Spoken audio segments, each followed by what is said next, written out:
the late Monsignor Boyle. So I have kind of been working out of his tutelage and his patronage. So and also my one of the most influential professors I had for social thought was Bob McElroy, Bishop McElroy down in San Diego, and so he's an amazing speaker. I'm sorry about my Comcast connection.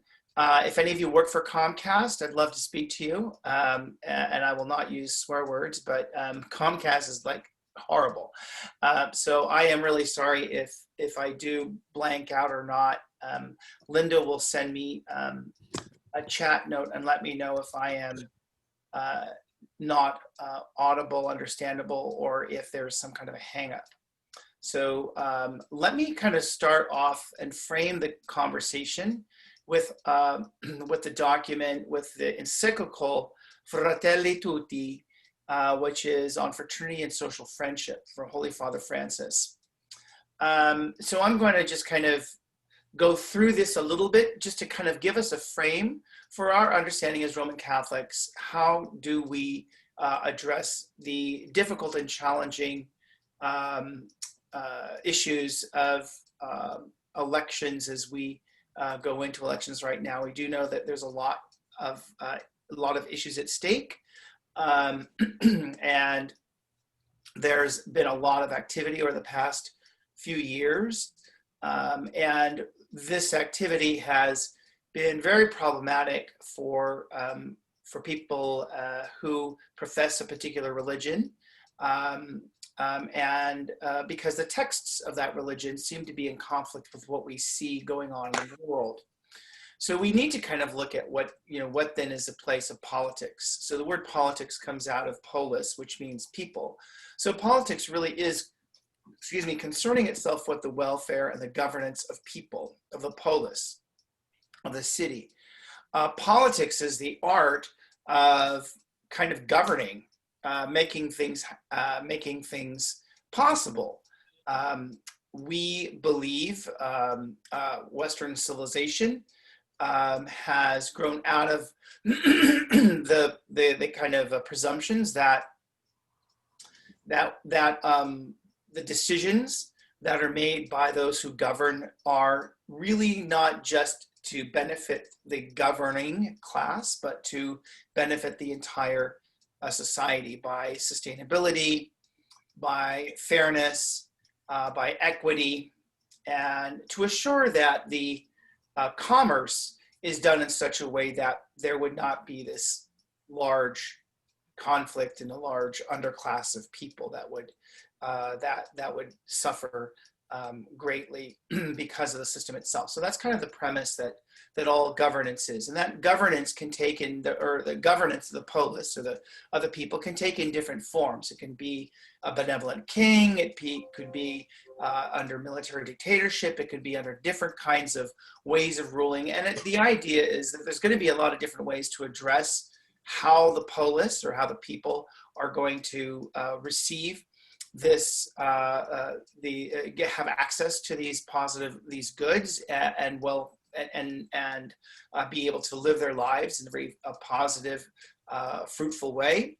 But sometimes some styles of government and some theories of government make that sometimes easier and sometimes they make it harder. Around the 13th century, there was a resurgence of the idea that people should be participating in the decisions that will affect them directly. That was the Greek state of democracy. When the Romans took over that system, it became less and less democratic, but it became more autocratic and more out of a republic, an idea of a Roman republic.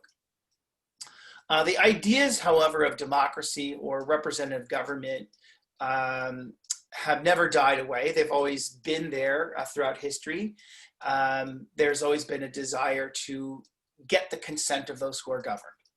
And so the Magna Carta in 1215, 13th century, that kind of help people understand that they need to, there should be some form of representation. Now, of course, it was primarily the lords and the landed gentry, people with royal blood, but they would have as much say as the king, and that they would be representative of their particular domains, and that they would advise the king, and the king would not just rule by fiat, but rather by consent. And so that kind of that idea of some kind of representational dimension of being governed was, has been in our history for a long time. And then, of course, that really came quite strong in the experiment of democracy that started in the 18th century in the colonies, the British colonies, that eventually became the United States of a free America. And then it, of course, influenced South America, Mexico, Nicaragua, Bolivia, and Argentina, and all these other countries that were governed by Spain. That began to also, that idea of a free republic echoed, in 1776 through the early 19th century, in the early 1800s. That movement for freedom continued to reverberate in the New World. And then in Europe, with the formation of Germany and the consolidation of the Italian states, the idea of democracy started to really kind of grow. The church has never been comfortable with democracy, if you can imagine. The church is more comfortable with a kind of an empire. And when there's a benevolent king that is ruling over all subjects, it's very, very difficult for the church in its state as it was at the time in the Baroque era to really start to kind of appreciate the nuances of popular input from the governed to make decisions. It was always very held in suspicion, and the American church, when it started, there were a number of kind of innovations, ecclesial innovations in parish life and government, and the relationship of the church to the people, the priest to the people, how bishops are picked. All of those things were kind of part of the American Catholic experience. But within just a very few short years, Rome came to kind of really impose a real strong framework that is not appropriate. So Rome began to have its, one could say it's a very troubled relationship with democracy, with the experiment of democracy. So a number of encyclicals and a number of edicts, papal bulls were issued about democracy throughout the American experiment, and today we have Fratelli Tutti, which is another papal commentary on democracy, not specifically aimed at America, but really aimed at the whole world, because now democracy is the preferred form, or at least the stated preferred form, of governance of the developed world. And so right now, the Holy Father has penned this particular document that we're just going to do a quick look at this. It is a dense document, not terribly long, but very dense and rich, in which people can really start to look at these pieces. What I want to do now is not just spend this time just to kind of delve into that document, but I just want to use that document and give you a historical kind of overview of 2,500 years of democracy in 7 minutes, the development of that. But then I do want to kind of go through this very, very briefly, Fratelli Tutti, and then just jump right into some of the issues that we'll have facing specifically Americans in this election.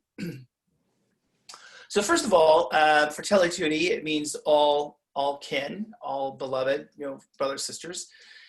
That he frames this about caring for another person. He speaks about, caring for an injured stranger on the road. So he's looking at the Samaritan, and he's drawing upon the idea of empathy. So that the most important thing for the polis is that we are a civilization of empathy. So that's really one of the key theological dimensions of this, that we have to be empathetic, that we have to care about an injured person, a stranger, meaning that we don't know the person's background. We don't know where that person, how that person got to be injured. We don't know whether the person was injured by one of our friends or one of our enemies. It doesn't make a difference. It's that we are called by our relationship to the divine to stop and help.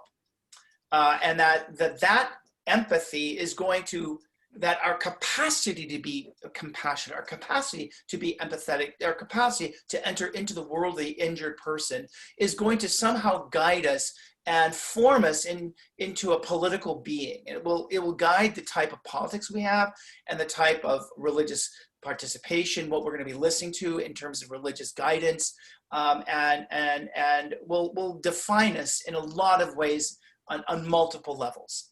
So that's kind of like he's saying that it has to come from that experience of empathy. Then he goes into next theme is the universality of God's love, that we are called to enter into the Godhead. We're called to enter into the divine. We're called to stand before the holy humbly and to recognize that we are not alone, that this is not about us, but it is in fact about God, and that God as creator has created all of us to be in relationship or to kin to others.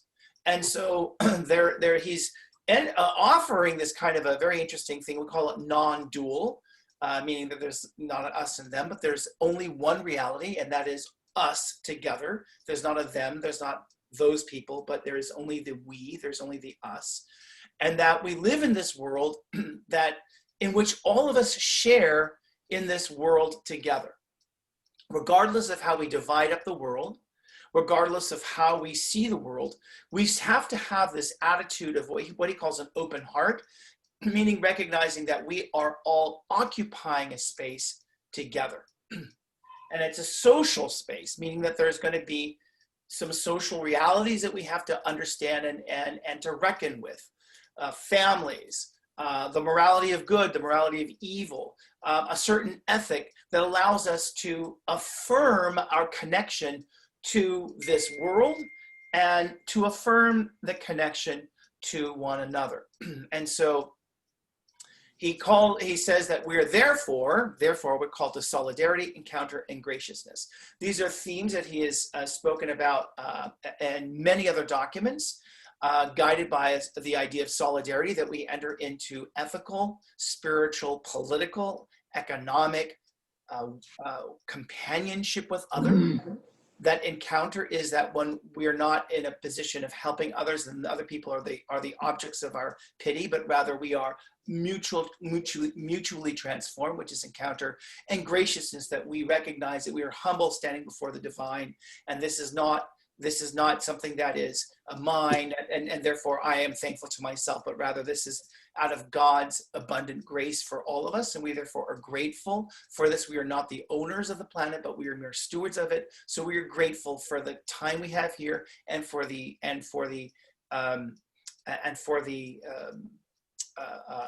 responsibility of maintaining this what he's given to us for others. And so therefore we're called to a graciousness. So those things I've expanded much more greatly in now with you all, but only to give you a sense that when he mentions these particular pieces, the roots to these other pieces are found in multiple other documents that he's written. And so therefore he goes into chapter 5 that we're called to be in a better type of politics, that we have to engage in a politics that is affirming our empathy, that comes out of our empathy, that affirms our connection to each other, and that it is recognizing that we are all sharing the space together, and that it is for the common good, not for who's winning or who's losing, but what is the common good. So it's a politics what he calls that seeks charity and human dignity. So it's a politics that has a social dimension of charity, which is not just kind of giving to other people and just being nice to them and giving $1 here or there. It's charity, which is for him is it also encompasses justice, and he's taking that from his predecessor Benedict and John Paul II. Those dimensions of charity, and we see certainly from as expanded by the previous Pope, this idea that charity and love are really have social dimensions that are inseparable from the very act of giving, but it really is an act of giving oneself. So again, every papal document builds on the previous teachings, and certainly the previous teachings of what has been previously written by that one particular, by the Pope himself. So the idea, the politics of people, we're practicing what he calls political love.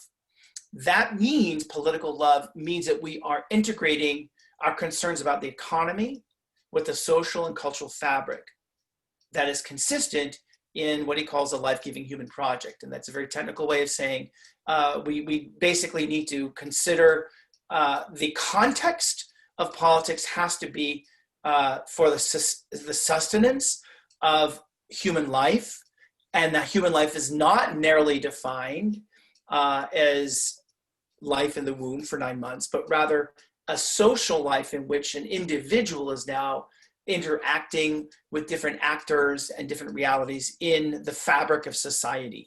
So that's very, very important to understand that as Catholics, he's calling us to have a practicing political love, integrating the question of economy and the social and the cultural fabric that is consistent with an idea that we're building the common good for all people.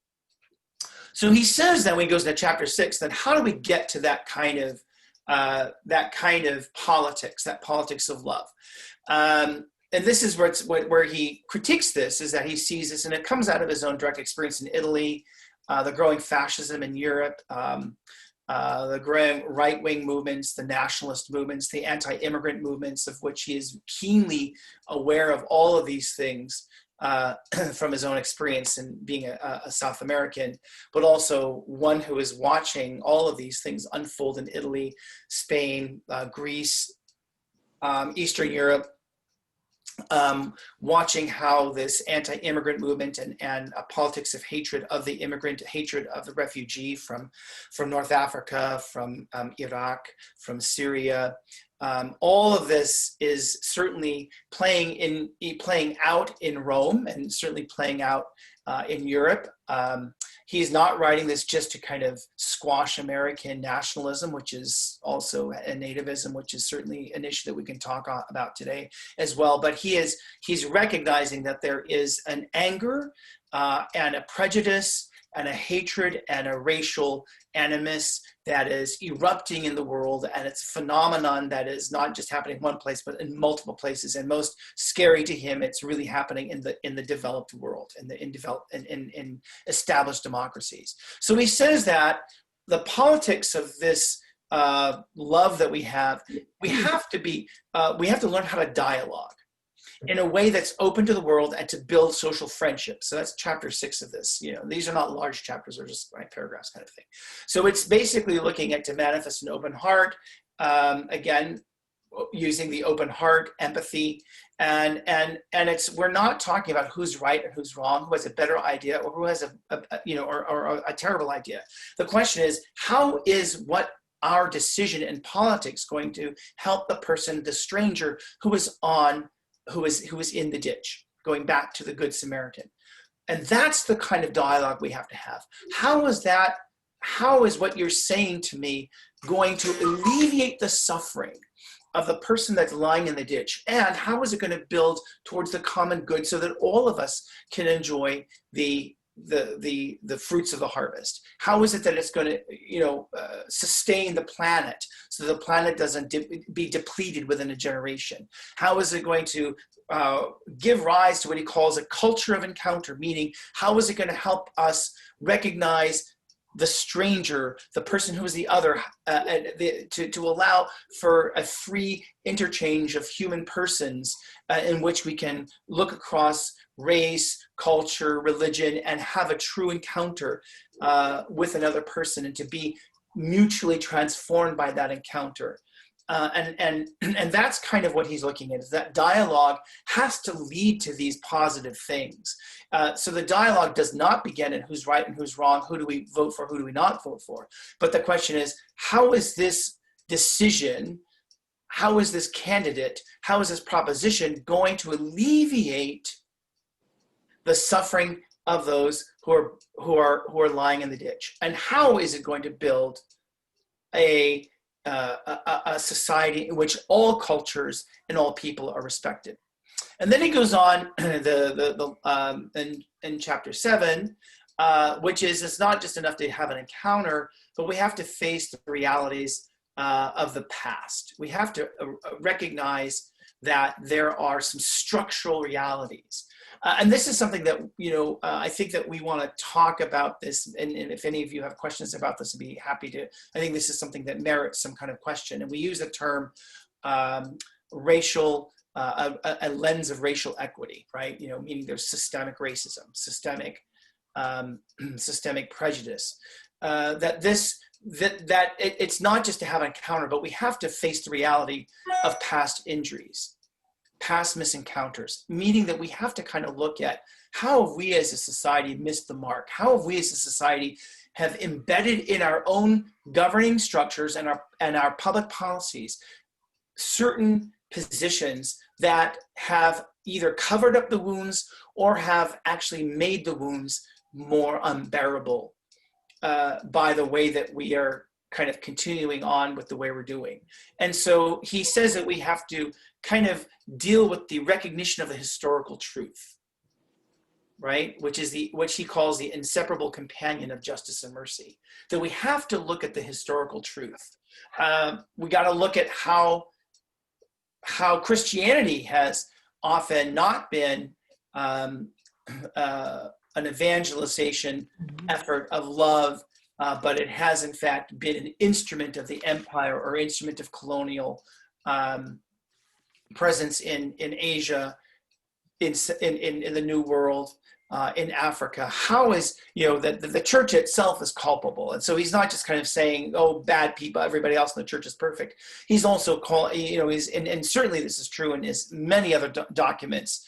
He doesn't make a big beef out of it in this particular document, but in other documents, he does say that how, in fact, have we created this as people in the land? We have to deal with these historical realities where conflict has been inevitable, and how has that happened, and how has war, coercion, how has force been used, and then particularly he calls out the death penalty. So again, this is kind of where he speaks about the fact that we're using coercion, and even to the point of death, the death that doesn't change the system, but is used as a way to do the one thing that God does, which is to judge, but that human beings have deemed it upon themselves to exercise the death penalty that is not bringing about reform, but is bringing about a divine, which we're not supposed to reach for the divine to make those decisions, but somehow human beings in enacting the death penalty, and the church has been guilty of this as well, to use the death penalty as a way to curb violence or to punish heretics or to punish evildoers.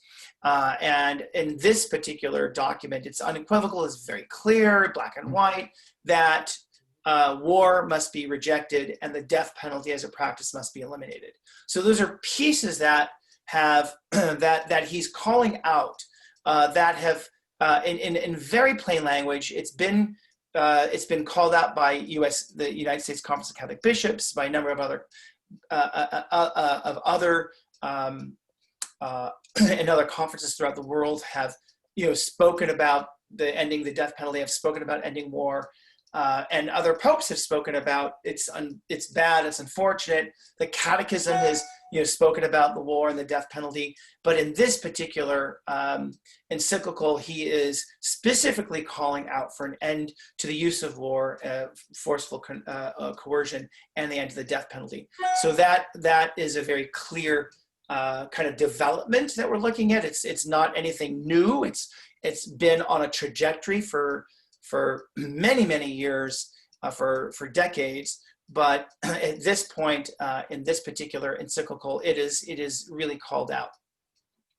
Let's go to going on to chapter 8, the different religions of the world. We have to recognize that we're that we belong in a multi-religious world. That is not just an absolute truth that Catholicism is the only game in town and the other religions are just kind of fake or untrue or somehow less than divine. He just recognizes, no, we live in a multiple religious world, society, and religions, he says, are called to be in service to the fraternity of the world. To call a service of a fraternity in the world. What does that mean? It means that, religions are called to move forward the human race by getting their congregants, their believers, to open their hearts to each other, to the world, and to establish what he calls social friendship and fraternity.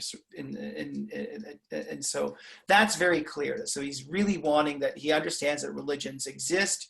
He's not making a statement of which is better or not making a statement that Christians are the best. He says that we as Christians have a duty to recognize recognize the validity of other religions, and that we are called to join other religions in a common effort to establish positive social relationships, a bond with the world, a bond with the planet, a bond with each other. And so he calls upon the Blessed Mother to be this guide for this pathway. So we're all called, in a sense, that we're all called to be a brother, sister, or kinship to all. And so that's kind of the framework I wanted to give all of you, to understand that I am, I do have obviously my prior, activist roots and community organizing roots, that have been, that again, priests have been part of that movement. The church has been part of the movement. The Jesuit community has been first and foremost a great formator or a great influence for me when I was at Berkeley. But even prior to that, the Jesuits were they were the ones that were doing community organizing in the diocese, in various dioceses in the Bay Area and actually throughout the world. And so so a lot of this work that I've been doing is, for the past, I certainly have seen all these things and been active in this, but I just want to kind of give that disclaimer that yes, I'm already predisposed to these pieces, but I do want to kind of see that, well, at least now finally the Pope agrees with me. But aside from that, I did want to kind of like leave it at that. And I think that that gives us a framework for a robust conversation. I don't know exactly how many people here. There's a lot of folks here, which is great to see so many people that are active and interested in how to act in the world and how to deal with these politics pieces.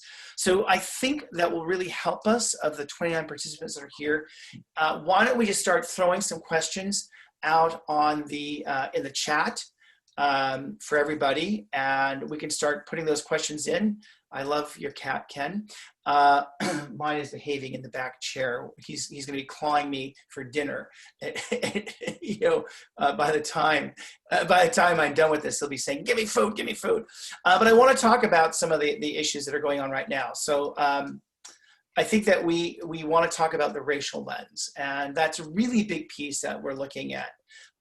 This question of looking at our world, looking at society, what they call through the race equity lens, means that we're looking to see, what are the historic incidences, what are the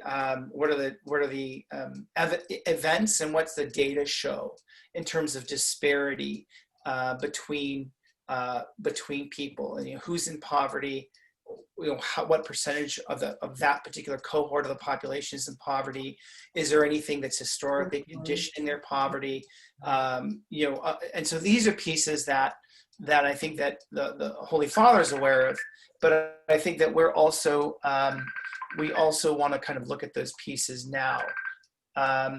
For us today, particularly in Santa Clara County, there is a proposition that we're looking at for racial discrimination and all that stuff. So those are pieces that do come up. So if you do have questions about race equity, be happy to talk about that. And I was realizing some of you don't know how to do the chat. So let me explain it to you. On the bottom of your screen, there's a little tiny thing that says chat. So you have right kind of directly in the middle. If you press that little button, it comes up. There's a little box that pops up on your screen. And then on that box, there's a thing that says send chat to, and it starts with everyone. So press that where it says send chat to everyone. And just like you'd be typing in an email to your grandchild saying, I don't have a mute button on my phone. Where's that mute button on my phone? You could just like you type out an email, just go ahead and type out your question in that chat line. That would be good. So Linda gave me some prompt questions. In the meantime, I'm going to answer the first of her prompt questions. She says, what role does a church play in voting? Well, that's a great question. The role of the church, and then start writing your stuff there.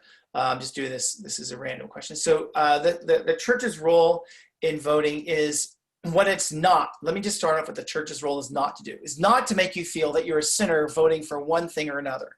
Okay, that's not the church's role. The church's role is not to say you're going to hell because you voted for somebody, or you voted for this person, but you can't come to communion. That's not the church's role. Certainly, that's not what the Pope is thinking. That is not what the United States Conference of Catholic Bishops is thinking. That's not what any of the faithful citizenship is saying. The church's role is to present to us a vision, and the authoritative vision comes from the Holy Father, right? And he gave that. I listed that vision out for Fratelli Tutti. That's the vision. So that's the vision that we are supposed to, as a church. When he's writing an encyclical, means he's writing it with a certain level of authority. We can look also at, the catechism and all these things that say, here's the things that we should consider, look at all these kinds of pieces. But basically what the church is doing is laying out for us, what does that good society look like? What does the kingdom of God kind of look like? What does living in this planet look like?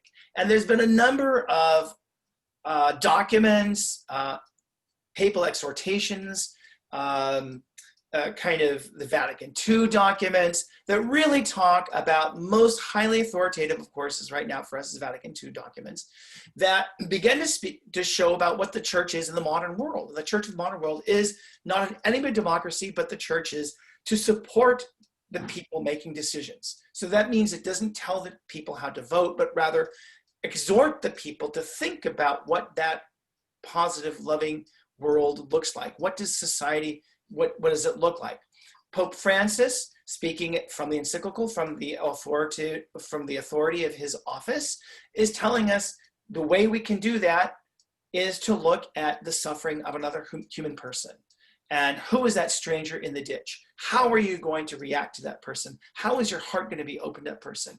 The decisions that you make need to flow from your capacity to be empathetic. And that those decisions need to be manifested in a social way, an economic way, and all these kinds of things. So that's kind of what the church's role is, to open that up. So Robin Hare says to a neighbor recently told me that he didn't understand what, quote, racial problem was, that we don't have any laws that are based on prejudice. What would you suggest as a response? Well, I think that, first of all, is to repeat what he said. Don't tell him that he's wrong. Just say, wow, I'm hearing you say that you don't understand that there's a racial problem, and that you don't think that there's any laws that are based on prejudice. Is that what you're saying? And then the guy will say, yes, I really want to say, yeah, I really do that. So the way to, again, using the modality of dialogue as suggested by Pope Francis in his encyclical, a dialogue doesn't make somebody feel that he's wrong or he's a bad person, but it's to kind of enter into a real dialogue about it, saying, well, I think that there's some laws that were written back in the South, and that made it perfectly legal for people to not,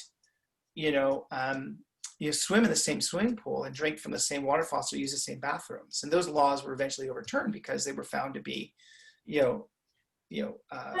racially biased.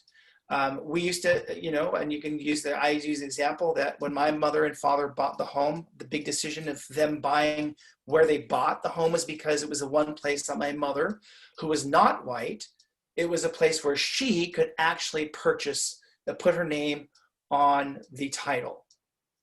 Because other cities in 1957, like Burlingame, like Daly City, other cities at that time would not let a woman of color put their name on the title. So my mother said, this is the one place you can do that. And so there are certain laws in living history that have been that have been problematic. I think that some of the laws about the voting restrictions, people that are the decision is to put, like in Texas, we're going to have one poll station in an area that has millions of people. We're going to have just one voting station there. That's a law, but we know that the question is, how does that law impact a particular cohort of our general population? So a law, for instance, that we're going to and it's not a law, but it's a policy. We're going to open up the economy no matter what. Let's just open it up. Let's get, big business has to go. We got to get people back to work. And it sounds really, really good, but let's go down granularly and see what's the impact of that policy on a certain segment of the population. And the impact is very, very difficult on people of color. In San Jose or Santa Clara County, 61% of COVID cases are Latinos because Latinos are in a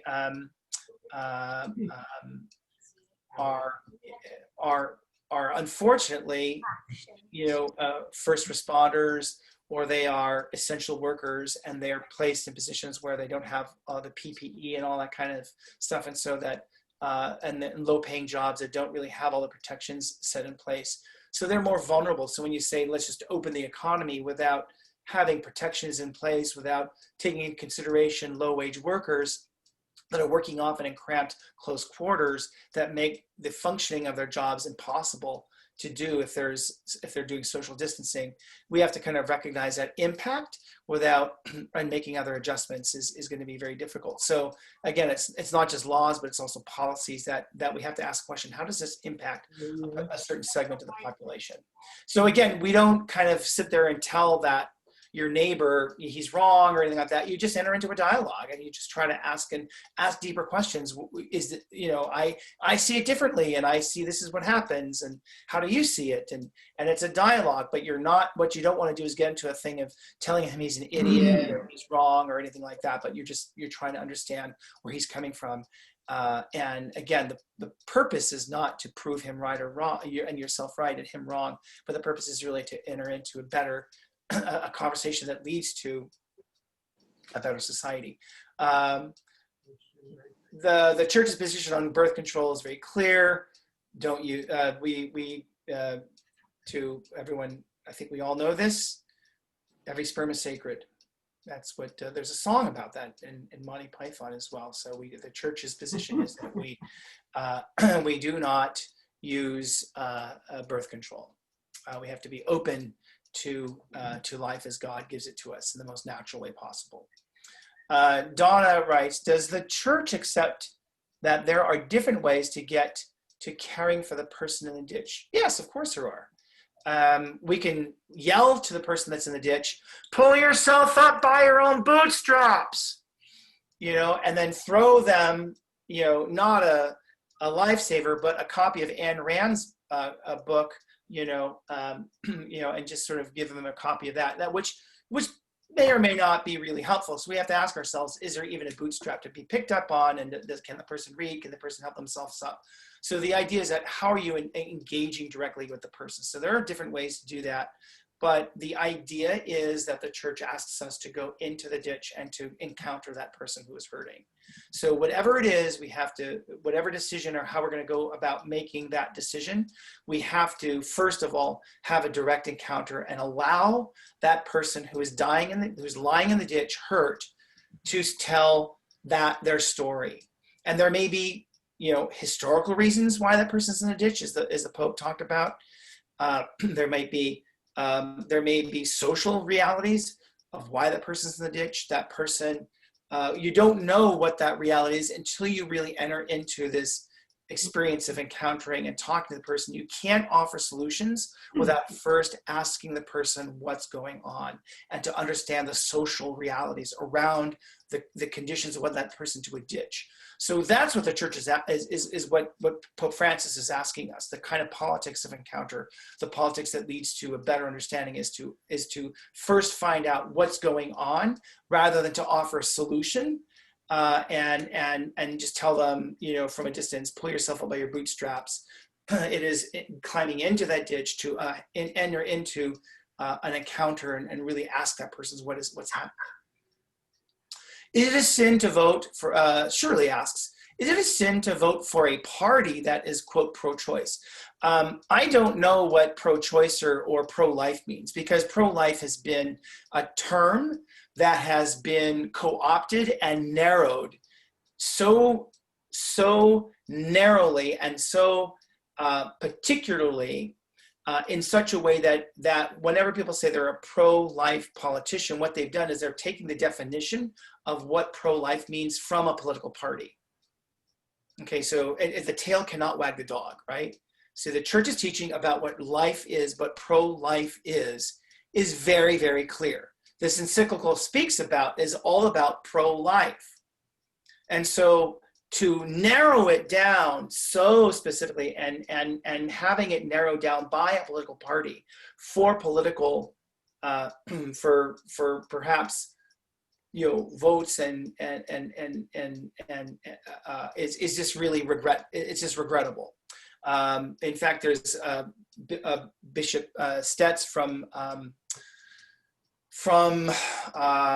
Texas, the south of the border. I was there. Oh my God, a border initiative, El Paso. He was speaking about this, and then Bishop McElroy of San Diego was speaking about, and both were lamenting the fact that the life question, or pro-life and pro-choice, that's not the frame of the church. That is a frame of political parties that are trying to win votes. So that we have to understand that that the tail cannot wag the dog. We're this big giant dog, and the political parties are the tail, right? And the tail is wagging one way, pro-life, the other way it's going pro-choice, and it's wagging this entire dog, and it shouldn't do that. It's not supposed to do that. The political parties have narrowed down the definitions so that they don't reflect the church's framework or the church's vision, and certainly do not reflect Pope Francis's teachings and all the documents that he's written about, and all the things that Pope Benedict prior to him said, and all the things that John Paul II said before them, of all the corpus of theological thought and political religious inspired thought is much more nuanced than what American political parties have done. So that is also not okay. And you can also, it says here, you can also raise your hand. The raising hand function has always been a mystery to me, but if you can raise your hand in the chat room, there's a thing where you can raise your hand. I think you go to your name and then you can and it says raise your hand. So but it's hard for me to see because I have 3 screens, and so I can't get to all you to see that. John, Phil, Last week you had a question.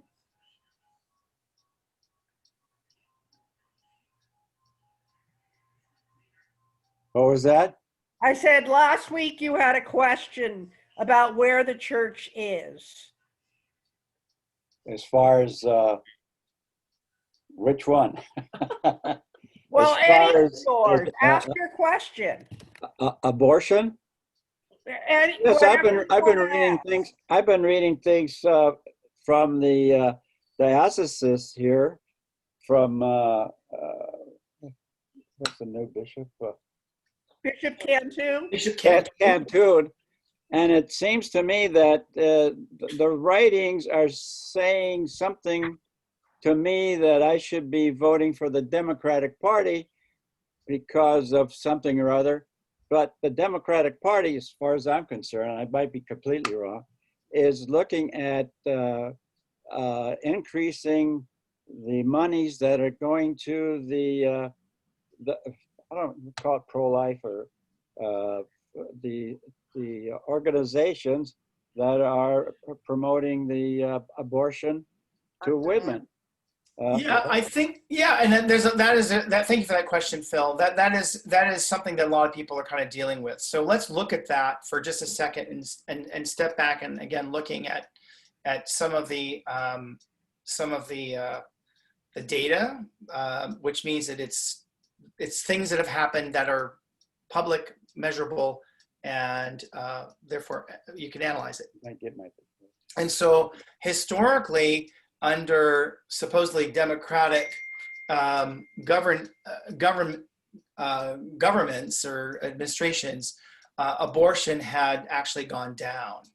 And it's during the Republican administrations where abortions go up. Now, I'm not saying there's a causality there because you can't prove causality. You can look at it's just correlative data. So we don't know. All we're just showing you that there's, to say that one side or the other is right or wrong on this. Again, it's just, all the church can do is say, look, this is kind of what we're asking us to do. Think beyond just abortion or not abortion. There's many things to consider, and to use the funding question, because most of the money for Planned Parenthood is I think goes to non-abortion stuff. So, I mean, and that's again public record. So a lot of both the Democratic Party and the Republican Party, the Green Party, Independent Party, they'll all use these facts and spin it in such a way that we're going to get really, really kind of confused. And we have to kind of be just aware, just what they call be a little suspicious about all these things that we're reading it. So what we can do though is to recognize that what is the church's vision is not just on the 9 months in the womb, and it is much broader than that.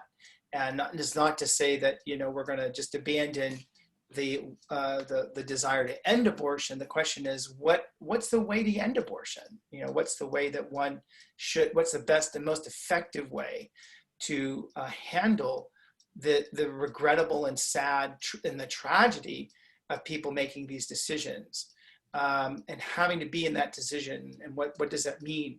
So I think that again, a politics of compassion, a politics of dialogue, asks us to not quickly judge a person, but to really kind of understand what brought a person to that situation without judging, and being open to the fact that you may also change your perspective in this dialogue. That's what openness means. And we're entering into it.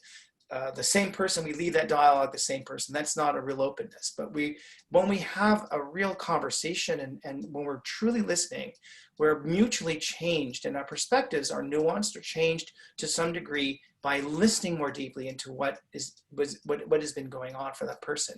So when we reduce the drama of a person having to make a decision about her life to just a political decision, and when we shame that person and threaten that person with eternal damnation, I think that is not really in the spirit of open dialogue. It's certainly not in the spirit of the of the encyclical or any of the writings of Pope Francis.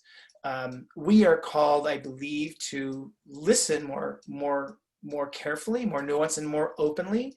But we're not. And when we listen, that experience of listening and trying to understand the nuance of what's going on for people, that should be the thing that informs, how we're going to vote or not.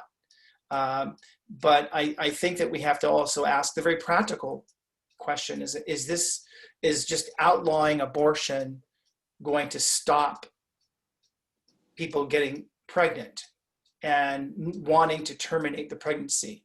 And I don't have the answer to that question, but we need to ask that question as we have this, as we enter into a dialogue, and we have to kind of think about that. And for the church to only frame that conversation in the way that the Republicans or the Democrats want to frame that conversation around life is a disservice to the rich and vibrant living tradition of the Roman Catholic Church. The Roman Catholic Church calls us to look at it from the body of the dog and not from the tail of the dog.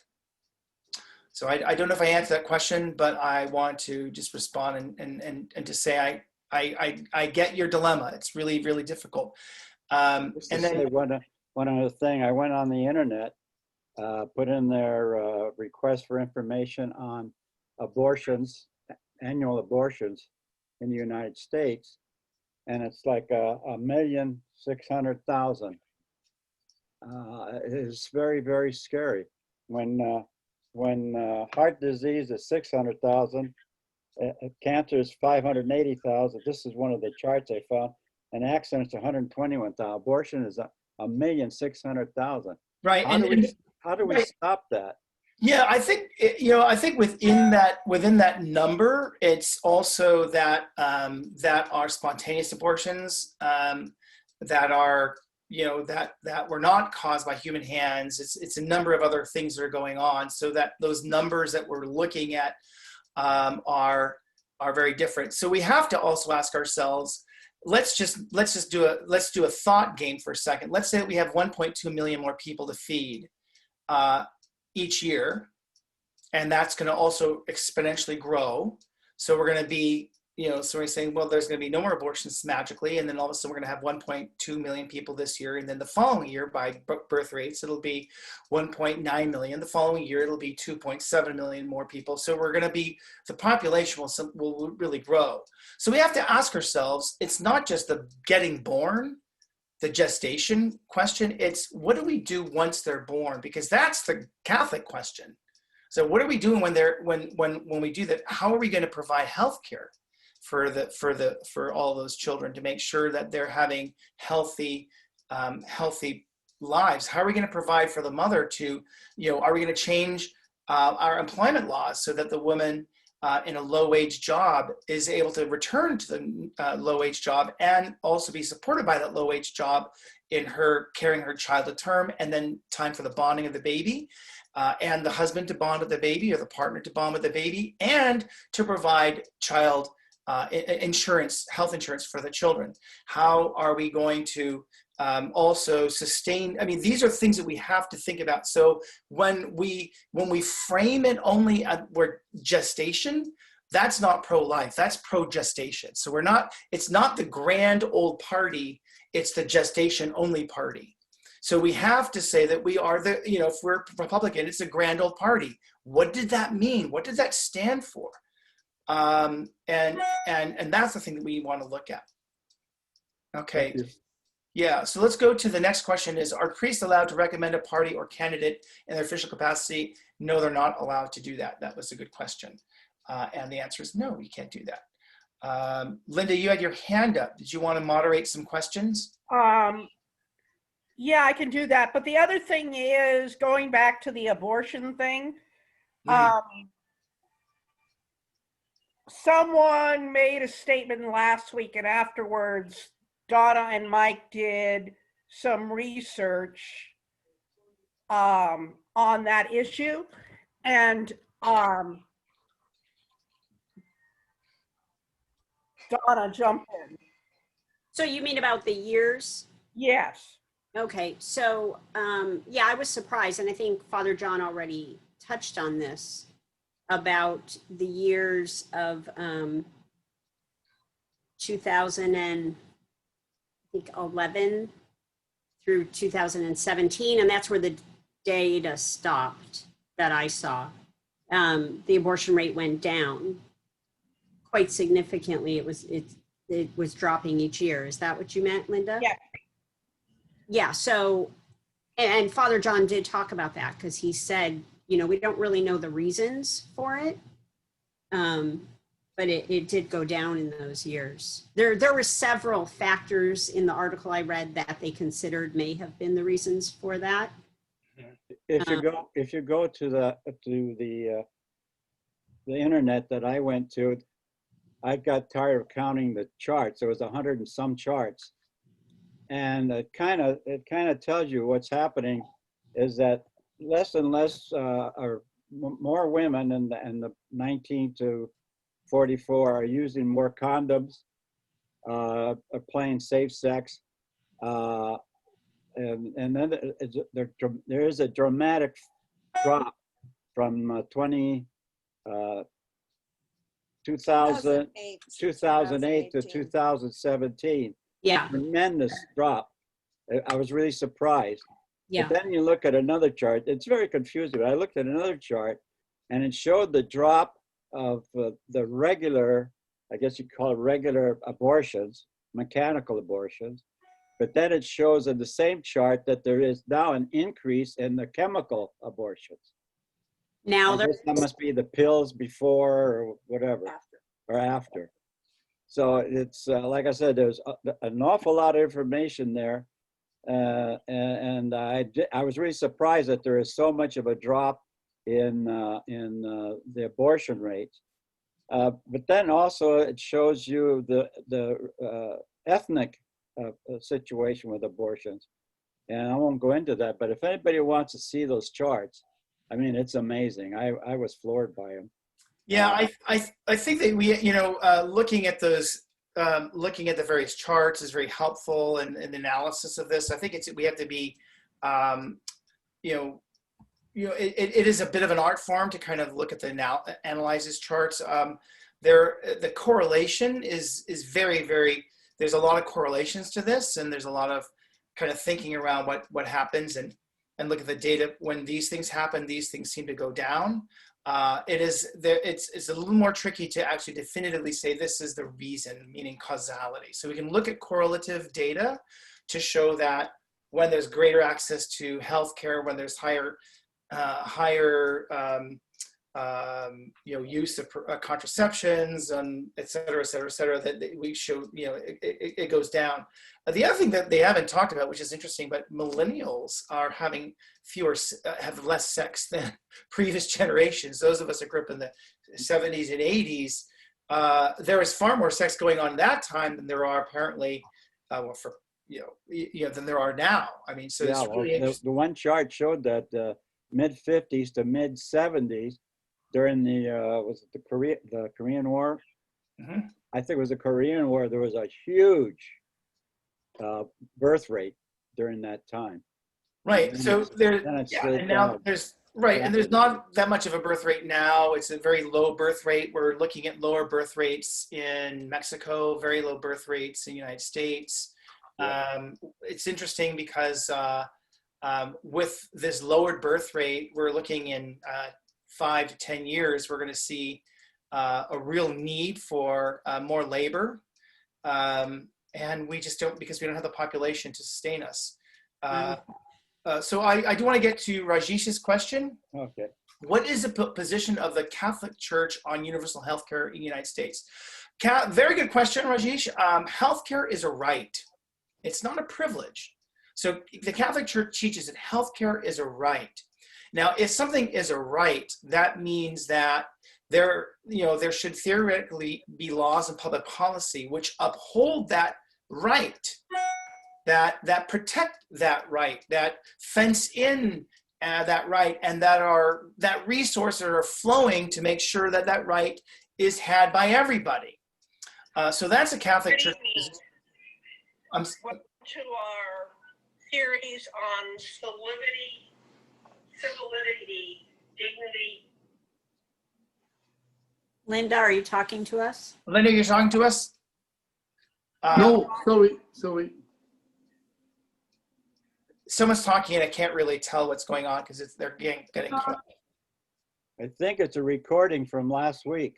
Oh, okay. So just put it in the chat box if you can. So So it's not me. I don't know who it is, but yeah. So the teaching is that yes, universal healthcare is a right, and we should have access to it, regardless of our status as citizens. So that means that people who are living in this territory that's not the United States, Guam, Puerto Rico, America Samoa, U.S. Virgin Islands, that all people living in that territory, the U.S. territory, should have access to healthcare. The question is, how do we get there, and how do we pay for it? That's politics. How we get there, how we pay for it. So how we get there can be gradually. Could be all at once. It could be a whole bunch of kinds of things. It could be swapping this out for that. But what we can't do is speak about it and not do anything. What we can't do is say it's a good thing and I have a better healthcare plan, but I don't have a plan with me right now, but I'm going to get one. If you vote me in, but that is not okay. What we should be doing as voters is saying, what does that really mean? Because neither party and the platform has embraced universal health care. The Democratic Party has decided not to have that as a thing. And so that's really problematic for me, that the Democratic Party did not say universal health care is on the platform. It's just, yeah, people should have health care. We should exchange, people should get it, but it's not a big thing. But in fact, in the middle of a pandemic, we better darn well think about this, especially if you have COVID, and when you recover from COVID, there are some real concerns about the long-term effects of COVID on us. So when you have 7.2, now 7.27 million Americans that have positive COVID diagnoses, there are some early data suggesting that there are some longer term effects on certain parts of our body, respiratory, heart, other functions. A good friend of mine had a stroke from COVID, right? My half sister is now recovering from COVID. A friend of mine died from COVID. It's a very serious disease, and when you're finished with it, I don't think the disease is actually finished with you. So there's a real concern about that. And housing. So Robin asks, is it also true for housing? Yes, the Catholic Church believes, we teach that housing is also a basic human right. So there's certain basic human rights that the Catholic Church holds, and one of them is certainly housing, healthcare, housing, food, education. These are kind of core beliefs that we're born with these inalienable rights, meaning that these rights come to us because we're born with them, not because we're born Americans, but as human beings, we have these basic rights that we're born with. And that means that we have to make some real strong decisions about what policies are going to get us towards being sure that there's a house for everybody. How is that going to happen? I'm not sure if maybe if you could put yourself on mute. I hear somebody just talking to their cat, or they're talking to their husband. I'm not sure. But if we could look at. Did they already? They don't know they're on. Is there a mute button on this phone? So anyway. So let me just kind of go this thing that, yes, we have to find a way to be sure that everybody has a home. Now, how we get there, that's a political conversation. When we get there, that's a political conversation. How we're going to pay for it, that's a political conversation. And it's like this is what we all want, but now let's talk about how we're going to finance it. Let's talk about how we're going to roll this out. Let's talk about how we're going to get people there. And it's like, think of it this way. I want to go to New York. This is, who doesn't want to go to New York? I want to go to New York. Well, how are you going to get there? Well, I'm going to take a supersonic jet, or I'm going to take my Toyota Corolla. I'm going to get there on skateboard. There's a lot of ways to get where I want to go to New York, but there's different ways that you're going to get there depending on what you can pay for. How are you going to be able to do it in a sustainable way? So however we get all of these political things going, we have to say, we have to first of all agree that that's what we want. Now let's talk about how we get there in a way that's sustainable, that will not cause greater harm. And that's where we should have our conversation in politics. And that's where bipartisanship used to be, right? That, you had old Tip, I'm old, so Tip O'Neill and when he was there, he's the old Irish guy that could, big bipartisan guy, right? And he was able to kind of get both sides to work together. John McCain and Ted Kennedy of late, both of them, very different thinkers. They both saw that we want to work on something together. Let's try to figure a way to move towards that goal. We're going to look at it differently. We're going to fund it differently. It's going to take a different timeline for these things, but we're going to do it. We're going to try to do it together because it has to be a sustainable way. And part of doing it sustainably is maintaining the dialogue and bipartisan or multi-partisan support. My question is above the church's position. Yeah, I already gave that answer on that. The birth control, I think I've already stated that. The catechism's clear on it, about that. Voting isn't easy for Catholic. Yeah, it's very true, Donna. Voting is not easy. It is your conscience that you must exercise. Maggie wrote, and it's very good. She wrote this to everybody. Melinda Gates, who is a Catholic, wrote a book called The Moment of Lift, which explains a lot of the abortion contraception on issues encountered through her foundation works in third world countries, which are easier to follow and trace. You may find this interesting. Yes, so Bill and Melinda Gates Foundation, it's all about social development. Melinda is Catholic. She paid for the University of Seattle's beautiful chapel, modern chapel. If you haven't been there, it's an amazing chapel to look at. Very interesting sculptures. But I think that, yeah, there's a lot to be written about. There's a lot of really interesting things that are being written about and talked about. I think that we just, our political decisions have to come from ourselves. They have to come from dialogue. They have to kind of come from the wisdom of our life experience, and we have to recognize that there is a historical reality on this, and it might be imposed because of our gender identity, our sexual identity, our national identity, certainly our racial identity, the place where we were born, the time that we were born. All of these historical realities form and shape us. It doesn't mean that we're stuck in those places, but they certainly form us and shape us. And that's the part about politics, is we are on the polis. We need to figure a way to talk to each other, and most important, really listen to each other on this. I think, are there any more questions? I'll let Linda moderate. Dawn, when you say conscience, what do you mean by that? So a conscience means that a conscience is the seat of wisdom. So the Catholics, for Catholic teaching from very foundational, is that our conscience, that place in our heart, the connection of our head and our heart, that space in ourselves where we make a decision about what to do. That's conscience. It's the active participation in making a decision. So that place that is an integration of heart and head, that seat is our wisdom seat. It's our conscience.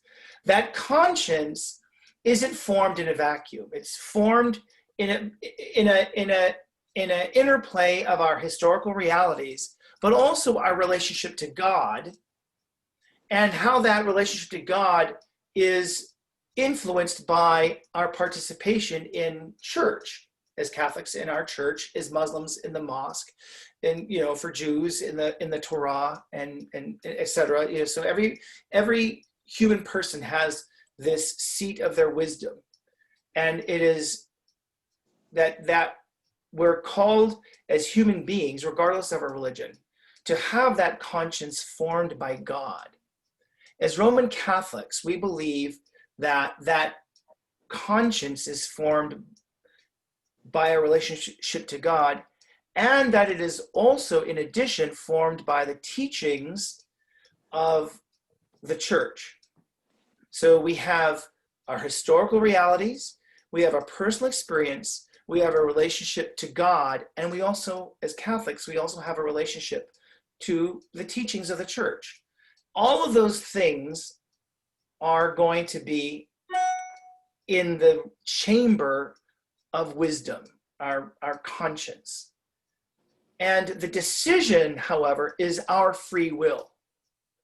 And it's more of a sin to go against your conscience than it is to simply follow blindly what just because you're going to follow the rule.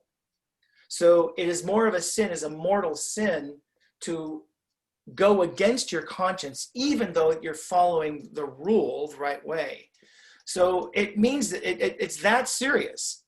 But we call a well-formed conscience is when you are taking that relationship of the church and God, and you're taking it to the proper spiritual leaders and directors. So that would be to your priest, to your confessor, to experts that are helping you understand, to inform you as best you can. But it must always be coming back to, what is your relationship to God calling you to do? What is a church teaching calling us to think about? And it ultimately is your decision. And millions of American Catholics have made a very different decision based on their conscience. And it's not about doing what you want to do, because that's not what I'm saying. I'm saying that it's much more nuanced than that. Because if people think that I am saying do what you want to do, you haven't heard a thing that I've been saying for the past 7 minutes. But if you're understanding that a conscience is that seat of wisdom, that's the integration of your head and your heart, that takes into your historical reality of your life situation, your personal lived experience, your relationship to the divine, and your relationship and the teachings of your church community, the church. Those are the dimensions of our conscience that need to be well formed.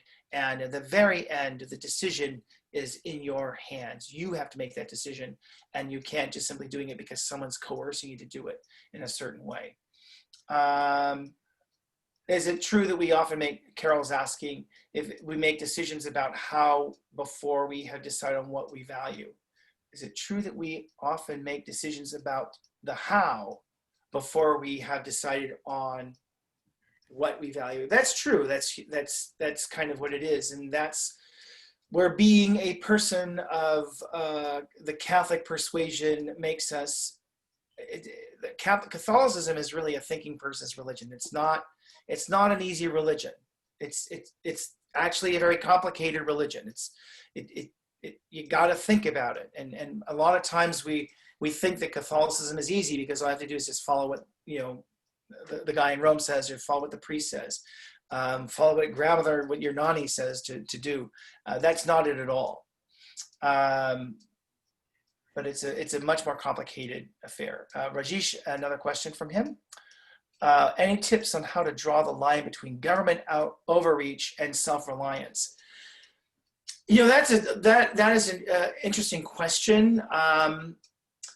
The church teaches what they call subsidiarity, which means that decisions should be made at the level of those who are directly affected. And then when the directly affected people can't get that decision, then they reach out and try to get more support. So that's how we need to think about it. I know that we used to think about drawing the line of government overreach and self-reliance. The church asks us to reframe that question by saying, starts with the person who's directly affected, person in the ditch, and see what does that person want? What does that person need? Let that person dictate what that person needs. So overreach is basically saying, I'm making a decision for you, and this is what you need to do. An appropriate self-reliance is saying, I see this as the problem. I think this is the way I think we should solve this issue and make this happen. Now, first of all, I just want to say this very clearly. Wearing a mask and making people wear a mask is not government overreach. I don't think Rajesh is asking that question. I'm just putting it out there that you wear a damn mask so you don't get someone sick. I've got too many people in my life that have died from COVID or have COVID. Wear the damn mask. That's not government overreach. That's just being a good human being. Honestly, if you're not going to wear a mask, stay inside, cough up on your cats or your goldfish, whatever you want to do, but don't go outside and affect a bunch of my friends that are like these old guys or Knights of Columbus guys that are, that smoked all their life and drank all their life, and now they think they're invincible and they're going to get all sick, and then I'm going to go over to the hospital and, like a spaceman anoint them. No, forget it. We're not going to do that. Wear the damn mask for the love of Jesus. That's not government overreach. That's just being smart. Okay, let's see. Ken, what percentage of Catholics vote? I don't know that answer. I don't know the answer to that question, Louis. I know that Catholics are a very big constituent bloc.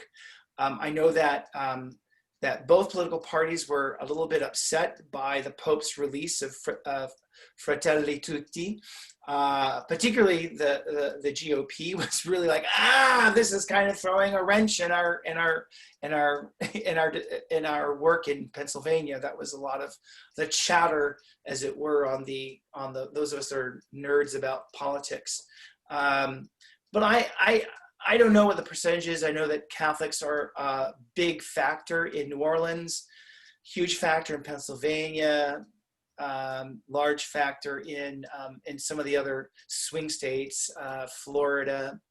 But then we looked at Catholics as what does that mean? Because we were looking at, a few years ago, we had the priests gathered and we had a sociologist come in and talk about the Catholic vote. And he was saying, well, the high percentage of Catholics voted for Donald Trump, and went on like that. And I said, I'm sorry, I raised my hand because I always like to raise my hand and say, question in the back row, question in the back row. And all the other priests are going, oh, sweet Jesus, he's going to say something. And I did say something. I said, I'm sorry. I work in a community that is primarily Spanish speaking. We have 8,000 people going to mass every single weekend. And I could tell you from my experience, they are not super thrilled about what's happening politically. And they did not vote for Donald Trump. And that's the Mexican. He says, oh, well, and so white guy, he goes, well, actually, the political sociologists are saying that there's really two Catholic churches. I says, that's a surprise to the bishops. And I said, because you have the white Catholic Church voting one way that reflects they vote just like evangelicals. And then you have the Catholic Church, which is the majority Catholic Church, the people of color, poor, people of color, immigrants, they completely vote another way. In fact, he said, statistically, these two groups in the same denomination are counted as two separate denominations because they put them together. It doesn't work. You have to kind of separate them out. So studies that show Catholics are all excited by one thing or another, take it with a grain of salt. You need to go and look at the studies and say, did we disaggregate white votes from non-white votes? If you did that, then you're a good political scientist. If you didn't do it, so he says, well, why are you asking that question? I said, because I was a political science major in college. Just a question. So at that point, he was a little bit more nuanced in what he was saying. He didn't paint with the giant roller anymore. He started painting with a small little, fine brush. And I thank you for doing that. I told him afterwards, it's much better that you're a little bit better. I think we're better served by having nuance. Thank you. And I think he thought I was an asshole or something like that. And I says, I am a terrible person. All right. So I think we've reached our time. I think that this is, we've reached, my cats are clawing my leg for food and it's 8:30 and you guys are probably bored to death. So I don't know if there's any last questions. Hate mail, please send it to Linda. We are not bored to death. Thank you very much. I love doing it for you guys.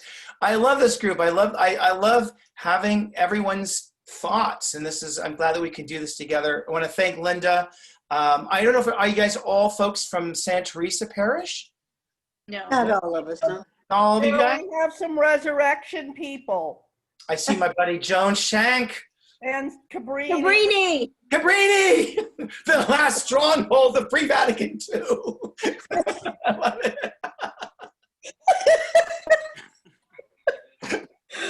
In so many ways. We love you, Father.